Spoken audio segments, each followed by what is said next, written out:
काँग्रेसचे आमदार परिणत होते आणि आता भाजपमध्ये प्रवेश जनता पहिल्यांदा हिंगोलीमध्ये आलेले आहेत. फक्त की या ठिकाणी जे परिणत हिंगोलीमध्ये भाजप कार्यकर्त्यांच्या वतीने स्वागत करण्यात आलेलं आहे. ताई मला सांगा, आज आपण हिंगोलीमध्ये आलेलं आहे, स्वागत केलं, काय सांगा? हिंगोलीमध्ये आल्यावर प्रथमच मी मुठकुळे दादांच्या घरी आली. इथे आल्या आल्या खूप असं चांगल्या पद्धतीने जो स्वागत सत्कार झाला, मनस्वी मला खूप आनंद होत आहे. असं वेगळं काही वाटलं नाही, आपल्याच परिवारामध्ये मी सामील होते असं वाटलं मला आणि खूपच आनंद होत आहे. आपण काँग्रेसमध्ये देखील आमदार होता, मात्र तुम्हाला काँग्रेस का सोडण्याची वेळ आली, काय? नाही, काँग्रेस तशी काही सोडण्याची वेळ आली नाही मला. मी फक्त कार्यकर्त्यांच्या आग्रहास्तव विकास कामामध्ये सहभागी होण्यासाठी आम्ही सगळेजण भाजप परिवारामध्ये आलेलो आहोत. आपण म्हणालात की राजभवनचं स्वप्न होतं विकास करायचा म्हणून भाजपमध्ये प्रवेश केला, काय? राजू भाऊंनी तुम्हाला माहितीच आहे, जिल्ह्याच्या विकासाचा त्यांनी जो ध्यास धरलेला होता, अनेक वर्ष त्यांनी काम केलं, विकास गंगा खेचून आणली आणि अजूनही त्यांचे जे काही अपूर्ण स्वप्न जे राहिलेले आहेत ते सगळं पूर्ण करण्याचं काम करण्यासाठी आम्ही सगळेजण इकडे आलेलो आहोत.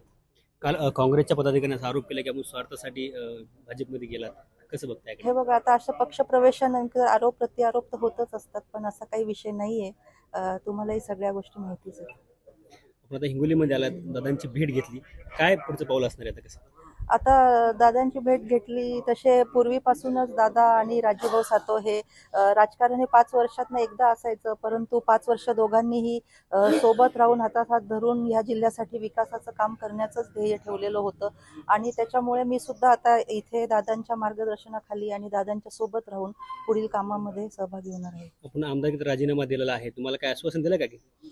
मी राजीनामा दिलेला आहे, स्वखुशीने दिलेला आहे आणि भाजपाचा कार्यकर्ता म्हणून मी इथे काम करणार आहे. काय आश्वासन वगैरे?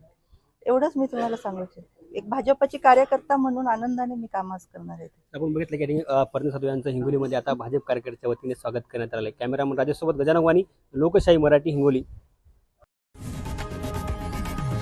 लोकशाही मराठी, ऐका, पहा, जागरूक रहा.